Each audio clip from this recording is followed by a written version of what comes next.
সঙ্গীতশিল্পী Mainul Ahsan Nobel অপহরণ ও ধর্ষণ মামলায় বর্তমানে তিনি কারাগারে আছেন। সেখানেই ঈদ উদযাপন করেছেন এই গায়ক। দিনটি উপলক্ষে ঢাকা কেন্দ্রীয় কারাগারে আয়োজিত সাংস্কৃতিক অনুষ্ঠানে গান গেয়ে বন্দীদের শুনিয়েছেনও তিনি। শনিবার বিকেল 3:30টায় এ অনুষ্ঠানের আয়োজন করা হয় বলে জানিয়েছেন কারা অধিদপ্তরের সহকারী কারা পরিদর্শক মোহাম্মদ জান্নাতুল ফরহাদ। সাংস্কৃতিক অনুষ্ঠানের মঞ্চে চেয়ারে বসে গিটার হাতে গান ধরেন নোবেল, যার একটি ভিডিও এরই মধ্যে ভাইরাল হয়েছে সামাজিক যোগাযোগ মাধ্যমে। ভিডিওতে দেখা যায় নোবেল মঞ্চে উঠে গেয়েছেন নগরবাউল জেমস ও আইয়ুব বাচ্চুর গান, গাইলেন ভিগি ভিগি, সেই তুমি কেন এত অচেনা হলে, এছাড়াও নিজের একটি গানও পরিবেশন করেন। নোবেলের কণ্ঠে গাওয়া এসব গান শুনে অন্য বন্দীরাও আবেগ উচ্ছ্বাসে মেতে ওঠেন। গানে গানে তৈরি হয় এক ভিন্ন রকম উৎসবমুখর পরিবেশ।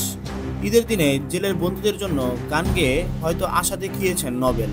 বন্দী মানুষগুলোর জন্য হয়তো ঈদ হতে পারে আনন্দের, তবে গায়ক নোবেল নিজেকে পরিশুদ্ধ করে ফিরে আসবে গানের জগতে, এমনটাই হয়তো চাইবেন তার ভক্তরা।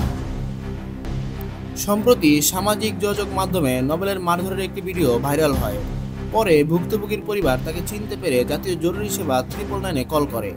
ভুক্তভোগীর অভিযোগের প্রেক্ষিতে ডেমরা থানায় একটি নারী নির্যাতন মামলা রুজু হয় নোবেলের নামে। এরপর ঘটনাস্থলের সিসিটিভি ফুটেজ বিশ্লেষণ ও প্রযুক্তির সহায়তায় অভিযুক্ত নোবেলকে গ্রেফতার করা হয়।